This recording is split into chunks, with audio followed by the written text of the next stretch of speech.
Hello my dear students, welcome to our channel BS nursing academy. আজকে এর আগের ভিডিওতে আমি তোমাদের রক্তকণিকা সম্পর্কে আলোচনা করেছিলাম।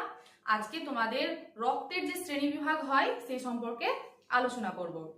তো কথা না বাড়িয়ে ভিডিওটা স্টার্ট করছি এবং তোমাদের কাছে একটাই অনুরোধ, তোমরা এই ভিডিওটা কোথাও পজ না করে প্রথম থেকে শেষ পর্যন্ত দেখবে এবং খাতা পেন নিয়ে বসো এবং প্রত্যেকটা নোট ডাউন করবে। ক্লিয়ার? তো দেখো, আজকের যে টপিক সেটা হচ্ছে রক্তের শ্রেণীবিভাগ। রক্তের শ্রেণীবিভাগ কেন করা হয়েছিল? কারণ 19 শতকের দিকে দেখা গিয়েছিল যদি কোনো ব্যক্তির শরীরে রক্তের প্রয়োজন হয়েছিল, তো কি হয়েছিল, যখন কোনো ব্যক্তির রক্তের প্রয়োজন হয়েছিল তখন অন্য কেউ একজন তাকে রক্ত ডোনেট করেছিল। কিন্তু কিছু ক্ষেত্রে দেখা গিয়েছিল, সব ব্যক্তির ক্ষেত্রে না, কিছু কিছু ক্ষেত্রে ব্যক্তির দেখা গিয়েছিল যে ওই ব্যক্তিকে রক্ত দেওয়ার সঙ্গে সঙ্গে হঠাৎ করে সে অসুস্থ হয়ে পড়ছে এবং তারপরে হয়তোবা কিছু সময় পর তার মৃত্যু ঘটছে। তো কেন হচ্ছিল? এই ব্যাপারগুলো পর্যবেক্ষণ করে বিজ্ঞানী কার্ল ল্যান্ডস্টেইনার এই যে রক্তের শ্রেণীবিভাগ করেছিল। ক্লিয়ার? তো এই যে রক্তের শ্রেণীবিভাগের যে সিস্টেম, এই সিস্টেমকে দুই ভাগে ভাগ করা হয়। একটা হচ্ছে এবিও সিস্টেম আর একটা হচ্ছে আরএইচ সিস্টেম। এবিও সিস্টেমটা কি? কারণ আমাদের রক্ত প্রায় 4 রকমের রক্ত রয়েছে। কি কি? এ গ্রুপের রক্ত, বি গ্রুপের রক্ত, ও গ্রুপের রক্ত আর এবি গ্রুপের রক্ত। আচ্ছা, এবার আরএইচ সিস্টেমটা কি? আরএইচ সিস্টেমটা হচ্ছে সেই সিস্টেম যার উপরে ডিপেন্ড করে আমাদের ব্লাড গ্রুপ পজিটিভ আর নেগেটিভ নির্ধারণ করা হয়। ব্লাড গ্রুপ পজিটিভ নেগেটিভ তোমরা হয়তো শুনে থাকবা, কারো হয়তো ব্লাড গ্রুপ এ পজিটিভ, কারো আবার এ নেগেটিভ, কারো ও পজিটিভ, কারো ও নেগেটিভ, কারো এবি পজিটিভ, কারো এবি নেগেটিভ, এ ধরনের রক্ত শুনে থাকবা। এই যে পজিটিভ আর নেগেটিভের ব্যাপারটা, এটা কিন্তু ডিপেন্ড করে এই রক্তের আরএইচ ফ্যাক্টরের উপর। আচ্ছা, আরএইচ ফ্যাক্টরটা কি? এই যে আরএইচ ফ্যাক্টর আমাদের রক্ত রয়েছে, রক্তে কি রয়েছে আমরা জানি, লোহিত রক্তকণিকা রয়েছে। সেই লোহিত রক্তকণিকায় যদি এই আরএইচ ফ্যাক্টরটা যদি উপস্থিত থাকে, হ্যাঁ, তো আমরা বলি আরএইচ পজিটিভ ব্লাড। আর যদি আমাদের রক্তের লোহিত রক্তকণিকায় যদি আরএইচ ফ্যাক্টরটা যদি না থাকে, অর্থাৎ অনুপস্থিত থাকে, তাহলে আমরা বলি সেই রক্তটা হচ্ছে আরএইচ নেগেটিভ। আচ্ছা, আরএইচটা আমি বলছি একটু পরে। আগে প্রথমে দেখো এই যে এবিও সিস্টেমের ব্যাপারটা। এবিও সিস্টেমে কি বলছে, আমাদের রক্ত আছে, সেখানে কিছু কিছু উপাদান রয়েছে। একটা কি উপাদান রয়েছে? এই যে রক্তের শ্রেণীগুলো রয়েছে, ভাগগুলো রয়েছে, তাদের মধ্যে কি থাকে? অ্যান্টিজেন আর অ্যান্টিবডি থাকে। কি কি? প্রত্যেকটার মধ্যে কিন্তু অ্যান্টিজেন আর অ্যান্টিবডি থাকে। কার কার ক্ষেত্রে থাকে আর কার কার ক্ষেত্রে থাকে না সেটা আমরা দেখবো। দেখো, আমাদের শরীরে, আমাদের রক্তে কি কি অ্যান্টিজেন থাকে? অ্যান্টিজেন এ থাকে আর অ্যান্টিজেন বি থাকে। অ্যান্টিবডি কি থাকে? অ্যান্টিবডি আলফা থাকে, অ্যান্টিবডি বিটা থাকে। ওটাই আলফা বলতে পারি, এ বিও বলতে পারি, একই কথা। আচ্ছা, এই অ্যান্টিজেন রক্তে কোথায় থাকে? আরবিসিতে থাকে। অর্থাৎ অ্যান্টিজেন কোথায় থাকে? অ্যান্টিজেন থাকে লোহিত রক্তকণিকায়, অ্যান্টিজেন থাকে। আর অ্যান্টিবডি কোথায় থাকে? অ্যান্টিবডি থাকে রক্ত রসে। আচ্ছা, এবার দেখো এই যে 4টে blood group A B, AB আর ও, এই যে 4টে ব্লাড গ্রুপ, এই 4টে ব্লাড গ্রুপে কি কি অ্যান্টিজেন থাকে আর কি কি অ্যান্টিবডি থাকে, আর ওই ব্লাড গ্রুপের রক্ত কাকে দিতে পারবে আর কার কাছ থেকে নিতে পারবে, কোন কোন ব্লাড গ্রুপ আবার নিতে পারবে, সেটার একটা চার্ট। এই চার্টটা বুঝে যদি নাও, একবার বুঝে নাও, তো তোমরা নিজেরাই করতে পারবে। এখানে আর বেশি ঝামেলার কিছু নেই। তো দেখো, এই গ্রুপের রক্তে কোন অ্যান্টিজেন থাকে? এটা স্বাভাবিক, যে গ্রুপের রক্ত সেই অ্যান্টিজেন অবভিয়াসলি থাকবে। তো এ গ্রুপের রক্তে অ্যান্টিজেন এ থাকে। ক্লিয়ার? আমি অ্যান্টিজেন গুলো বলছি তাহলে বুঝতে পারবা। বি গ্রুপের রক্তে কি অ্যান্টিজেন থাকে? বি অ্যান্টিজেন থাকে। এ গ্রুপের রক্তে কোন অ্যান্টিজেন থাকে? এ অ্যান্টিজেন থাকে, আবার বিও অ্যান্টিজেন থাকে। ব্যাস, এবার কিন্তু এটা ভালো করে মাথায় রাখবা, ও গ্রুপের রক্তে কোনো অ্যান্টিজেন থাকে না। খুব ইম্পর্টেন্ট, ও গ্রুপের রক্তে কোনো অ্যান্টিজেন থাকে না, তাই জন্য ও গ্রুপের রক্ত কিন্তু সবাইকে দিতে পারে। ও গ্রুপের রক্ত সবাইকে দিতে পারে। ঠিক আছে? আচ্ছা, দেখলাম কি এ গ্রুপের রক্তে এ অ্যান্টিজেন থাকে, বি গ্রুপের রক্তে বি অ্যান্টিজেন থাকে, এ বি গ্রুপের রক্তে এ অ্যান্টিজেন থাকে, আবার বি অ্যান্টিজেন থাকে। এবার এই গ্রুপের রক্তগুলোতে কি কি অ্যান্টিবডি থাকে। অ্যান্টিবডি আর অ্যান্টিজেনটা একটু মাথায় রাখবা, মানে বুঝার সুবিধার্থে বিপরীতটা মাথায় রাখবা। এ এ মানে কেমন করে, এ ব্লাড গ্রুপের রক্তে যেহেতু এ অ্যান্টিজেন থাকে, তার মানে ওর অ্যান্টিবডিটা বিপরীত হবে, তার মানে বি, মানে অ্যান্টিবডি বিও বলতে পারো, অ্যান্টিবডি বিটাও বলতে পারো। এখানে আমি একটু আলাদার জন্য বলেছি, অ্যান্টিবডি কি থাকে, বিটা থাকে। আচ্ছা, এবার বি গ্রুপের রক্তে যদি বি অ্যান্টিজেন থাকে, তাহলে অ্যান্টিবডি কি থাকবে, এর মানে সরি বি এর অপোজিট কি, এ, এ মানে কি আলফা, আমি এটা সেটা বলছি, আলফা থাকে।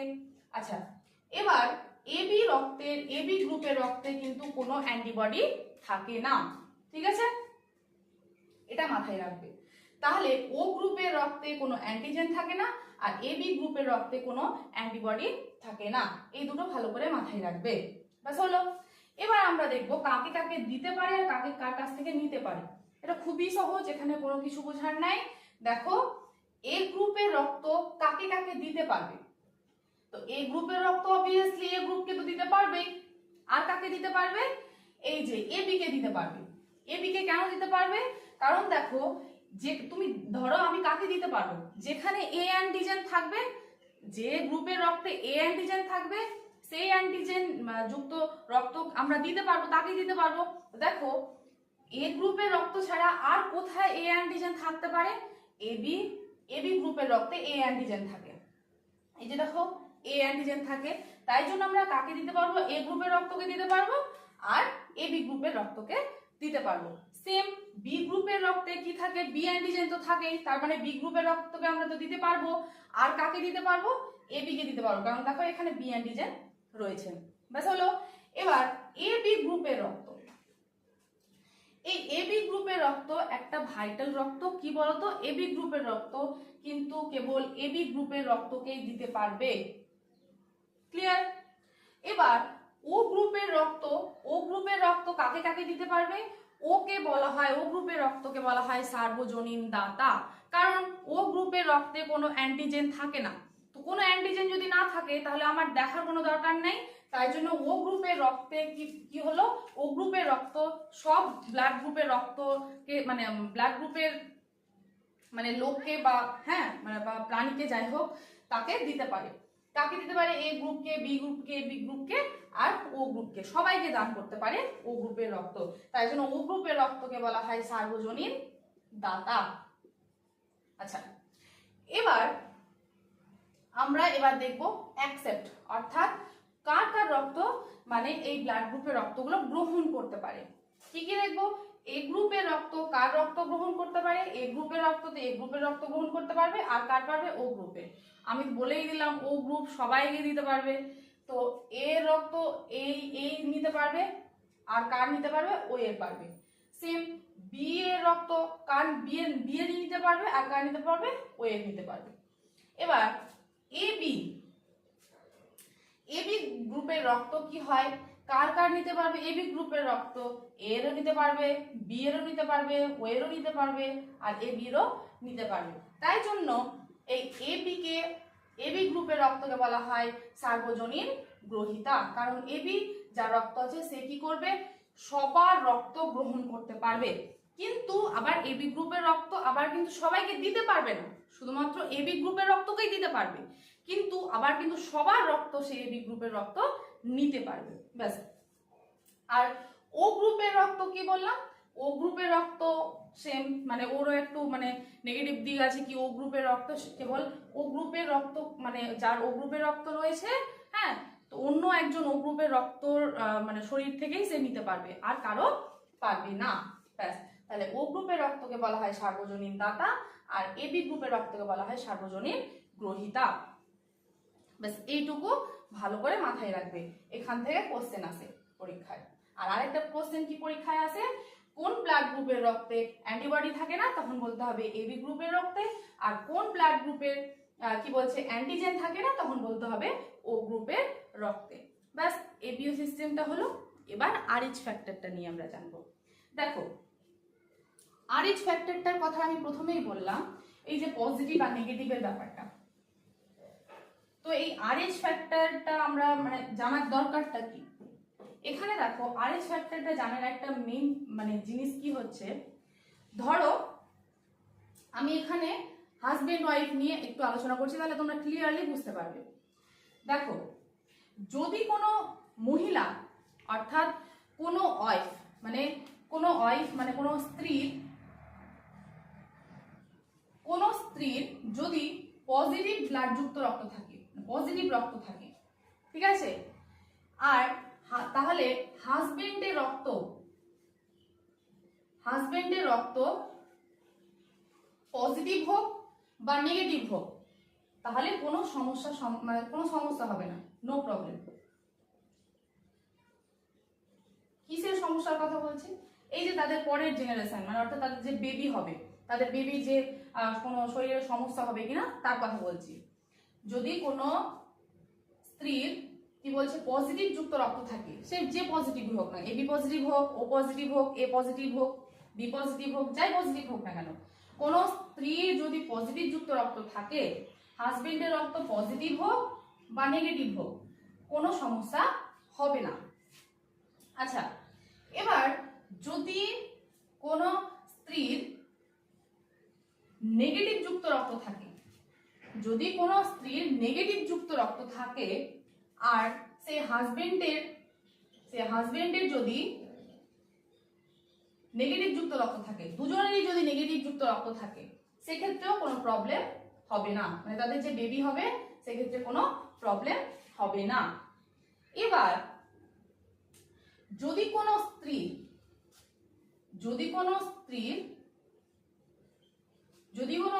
নেগেটিভ যুক্ত রক্ত থাকে, নেগেটিভ যুক্ত রক্ত থাকা মানে কি, ওই যে বললাম যে RH ফ্যাক্টর মানে নেই, হ্যাঁ, কোন স্ত্রী যদি নেগেটিভ যুক্ত রক্ত থাকে আর যদি কোনো হাজবেন্ডের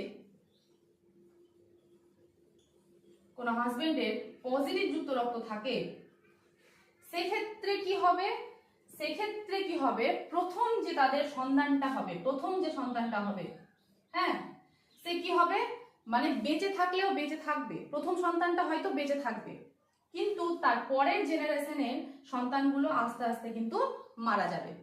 কথাটা ক্লিয়ার হলো? এটাই ছিল RH ফ্যাক্টরের মেইন থিম। এই যে RH ফ্যাক্টরটার কথা বললাম, কি বললাম, যদি কোনো স্ত্রীর RH নেগেটিভ থাকে, RH নেগেটিভ মানে কি, নেগেটিভ যুক্ত যদি রক্ত থাকে, আর কোনো পুরুষের যদি পজিটিভ মানে RH ফ্যাক্টরটা যদি পজিটিভ থাকে মানে অর্থাৎ পজিটিভ যুক্ত রক্ত থাকে, তো তাদের যদি বিবাহ হয়, সেক্ষেত্রে তাদের যে প্রথম সন্তানটা হবে সে বেঁচে থাকবে, আর কিন্তু তারপরের যে সন্তানগুলো হবে তারা কিন্তু আস্তে আস্তে মানে মারা যাবে, তারা আর বেঁচে থাকবে না। ব্যাস, এইটুকুই হচ্ছে RH ফ্যাক্টরের মেইন থিম বা এবিও সিস্টেমের মেইন থিম। এবার আমরা জানবো হৃৎপিণ্ডের মধ্য দিয়ে কিভাবে রক্ত সংবাহিত হয় সে সম্পর্কে আমরা জানবো। তো দেখো, আচ্ছা, এবার আমরা জানবো রক্তবাহ আর হৃৎপিণ্ডের কথা। রক্তবাহ আর হৃৎপিণ্ডের মানে মাধ্যমে কিভাবে রক্ত আমাদের দেহে সংবাহিত হয় সেটা আমরা জানবো। আচ্ছা, প্রথমেই বলেছিলাম, এর আগের ভিডিওতে বলেছিলাম রক্তবাহ কি কি, রক্তবাহ হচ্ছে শিরা আর ধমনী। ক্লিয়ার? তো শিরার কাজ কি, আমরা শিরার কাজ বলেছিলাম, শিরার কাজ হচ্ছে বেশি কার্বন ডাই অক্সাইড যুক্ত রক্ত অর্থাৎ দূষিত রক্ত হৃৎপিণ্ডে নিয়ে আসা, আর ধমনীর কাজ কি, বেশি অক্সিজেন যুক্ত রক্ত হৃৎপিণ্ড থেকে সারা শরীরে পৌঁছে দেওয়া। এটা হচ্ছে শিরা আর ধমনীর কাজ। এবার এই শিরা ধমনী কি কি কাজ করে এবং হৃৎপিণ্ডের মধ্যে কিভাবে রক্ত মানে ফিল্টার হয় তারপর আবার শরীরে পৌঁছে যায় সেই ব্যাপারে আমি খুব সুন্দর করে বুঝিয়ে দিচ্ছি। তো দেখো দেখো দেখো এটা একটা হৃৎপিণ্ড, আমি এরকম সাধারণ ভাবে একটু আঁকছি বোঝানোর জন্য। ধরো এটা হৃৎপিণ্ড। হৃৎপিণ্ডে আমরা জানি 4টে প্রকোষ্ঠ থাকে, 4টে প্রকোষ্ঠ থাকে। এটা হচ্ছে ডান অলিন্দ, এটা হচ্ছে বাম অলিন্দ,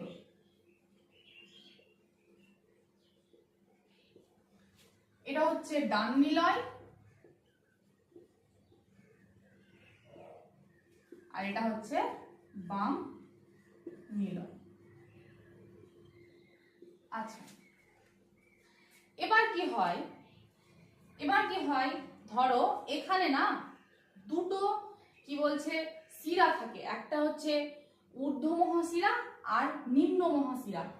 এই যে ওপরের দিকে থাকে একটা ঊর্ধ্ব মহাশিরা, আর এই যে নিচের দিকের মতন থাকে একটা নিম্ন মহাশিরা। এরকম দুটো শিরা থাকে, এটাকে বলা হয় ঊর্ধ্ব মহাশিরা আর এটাকে বলা হয় নিম্ন মহাশিরা।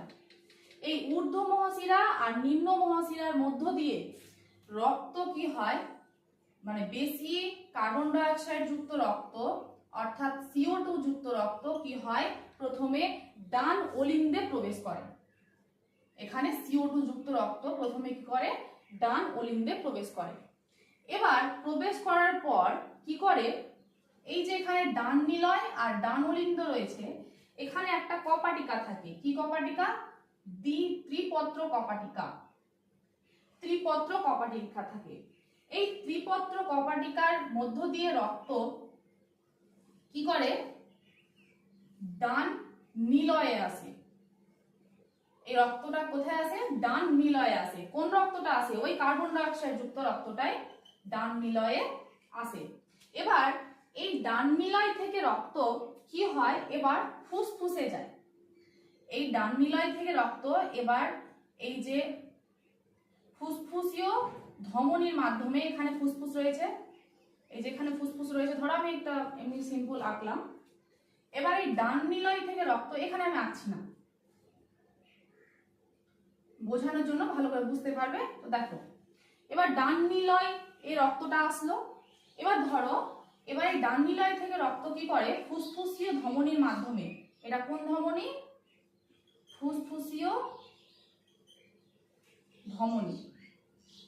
ফুসফুসীয় ধমনীর মাধ্যমে রক্ত কি করে, ফুসফুসে আসে। ধরো এটা ফুসফুস,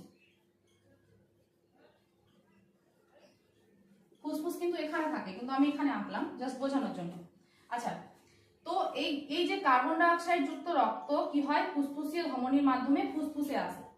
ফুসফুসে যখন আসলো তখন কি হয়, ফুসফুস তখন কি করে, এই রক্তটাকে ফিল্টার করে। কার্বন ডাই অক্সাইড যুক্ত রক্তকে কি করে, ফিল্টার করে। অর্থাৎ কার্বন ডাই অক্সাইড ফুসফুস কি করে, বের করে দেয়।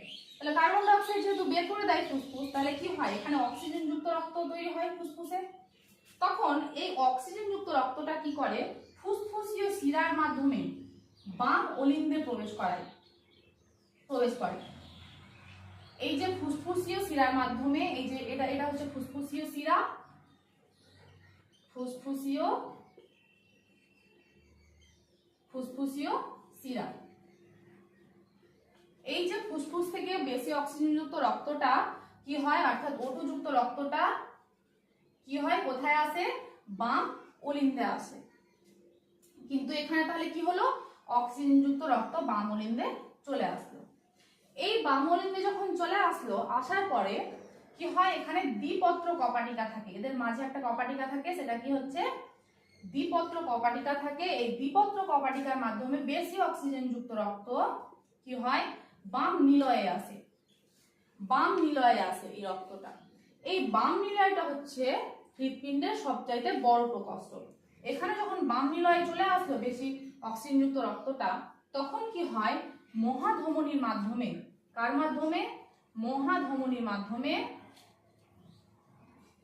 বেশি অক্সিজেন যুক্ত রক্তটা কি হয়, সমস্ত অর্গান, অর্থাৎ যতগুলো অঙ্গ প্রত্যঙ্গ রয়েছে, ওয়াল অর্গান, অর্থাৎ সমস্ত অর্গানে তখন এই বেশি অক্সিজেন যুক্ত রক্তটা সারা শরীরে ছড়িয়ে পড়ে। তারপরে আবার কি হয়, আবার তখন সমস্ত অঙ্গ থেকে ঊর্ধ্ব নিম্ন মহাশিরার মাধ্যমে আবার ডান অলিন্দে আসে। আবার এখানে সমস্ত রকম কাজকর্ম হওয়ার পরে আবার মহাধমনীর মাধ্যমে সমস্ত শরীর আবার ছড়িয়ে পড়ে। এটাই হচ্ছে রক্ত পরিশোধনের, অর্থাৎ হৃৎপিণ্ডের এই যে পাম্প, মানে পাম্প করার মাধ্যমে, যে পাম্প করা বলতে এই যে সিস্টল, মানে অর্থাৎ সমস্ত দেহের রক্ত হৃৎপিণ্ডে নিয়ে চলে আসলো, এই ঘটনাটাকে বলা হয় সিস্টল। আর আবার ছেড়ে দিল, এটা মানে হয়ে গেল ডায়াস্টল। এই যে সিস্টল আর ডায়াস্টলের মাধ্যমে সমস্ত রক্ত হৃৎপিণ্ডে নিয়ে আসছে, আবার পরিশোধন করার পর আবার সারা শরীরে নিয়ে যাচ্ছে। এই যে ঘটনাটা, এটা মিনিটে ঘটে টোটাল 72 বার। ক্লিয়ার?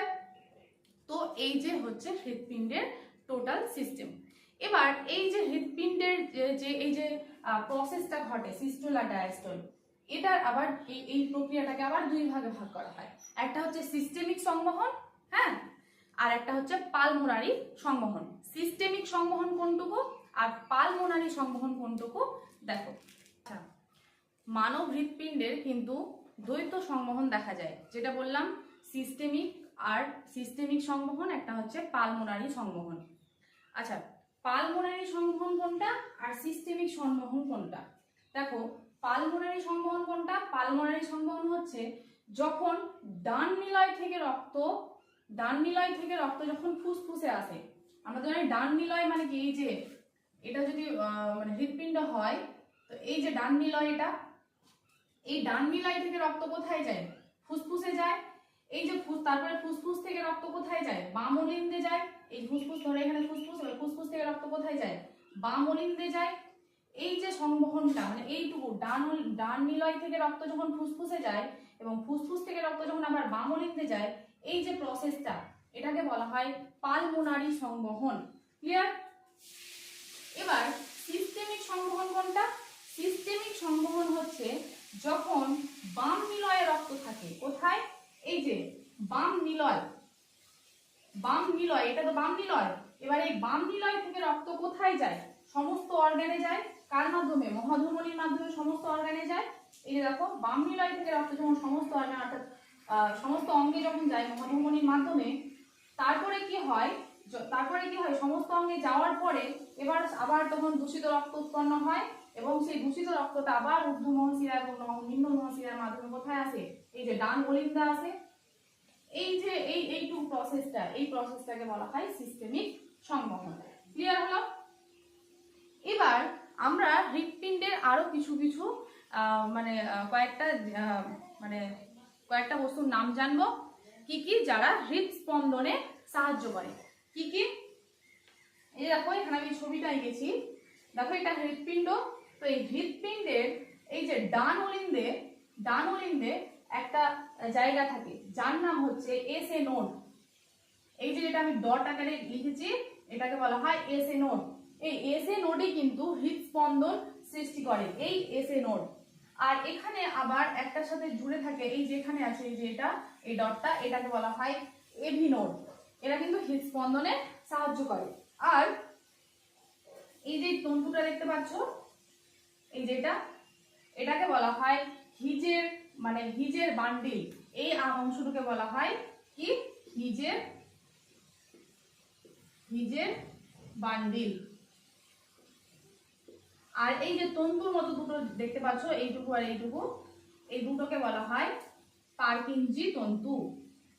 কি বলা হয়? পারকিনজি তন্তু। আচ্ছা, এই যে এসএ নোড, এভি নোড, হিজের বান্ডিল আর পারকিনজি তন্তু কিন্তু এই অংশগুলো কি হয়? হৃদস্পন্দনে সাহায্য করে। তো এই যে এসএ নোডকে বলা হয় প্রাকৃতিক পেসমেকার, হৃৎপিণ্ডের পেসমেকার। কারণ এই এসএ নোডে প্রথম হৃদস্পন্দন শুরু হয়, তাই জন্য এসএ নোডকে বলা হয় প্রাকৃতিক পেসমেকার। ক্লিয়ার? আর এভি নোডকে বলা হয় রিজার্ভ পেসমেকার। এটা মাথায় রাখবা, পরীক্ষায় আসে। আচ্ছা, এখানে কয়েকটা শর্ট কোশ্চেন আমি লিখেছি। দেখো কি? পালস রেট কোথায় মাপা হয়? আমরা জানি হাতের পালস রেট এখানে মাপা হয় রেডিয়াল ধমনীতে। এখানে রেডিয়াল ধমনী রয়েছে হাতের, রেডিয়াল ধমনীতে। আচ্ছা, হার্টবিট, যেটার কথা এখানে লেখা আছে, কি বলেছি যে হার্টবিট সর্বপ্রথম উৎপন্ন হয়েছে কোথায়? এসএ নোডকে, তাই জন্য একে বলা হয় পেসমেকার। হৃৎপিণ্ডের পেসমেকার বলা হয় এসএ নোডকে। আচ্ছা, প্রাপ্তবয়স্ক লোকেদের মিনিটে 72 বার স্পন্দন হয়, ভ্রূণের ক্ষেত্রে হয় 200 বার মিনিটে, আর শিশুদের হয় 120 থেকে 140 বার। আচ্ছা, এবার এই যে হৃৎপিণ্ডটা আছে, আমি যে বললাম এসএ নোড কি করে? হৃদস্পন্দন সৃষ্টি করে। এবার এই এসএ নোডটা যদি আমাদের কোনো কারণে নষ্ট হয়ে যায় বা খারাপ হয়ে যায়, কিছু যদি হয়ে যায়, তো সেক্ষেত্রে কি হবে? আমাদের হৃদস্পন্দন তৈরি হবে না, তাহলে আমাদের হার্ট অ্যাটাক হবে বা হার্ট স্ট্রোক হবে, নানা রকম সমস্যার সৃষ্টি হবে। সেক্ষেত্রে কি করা হয়? একটা কৃত্রিম এসএ নোড আমাদের হৃৎপিণ্ডে বসানো হয়। এই জায়গাটাতেই বসানো হয়। তো কৃত্রিম এসএ নোডটা কিসের? লিথিয়াম ইলেকট্রোডকে কাজে লাগিয়ে এখানে বসিয়ে রাখা হয়। কাকে? Lithium electrode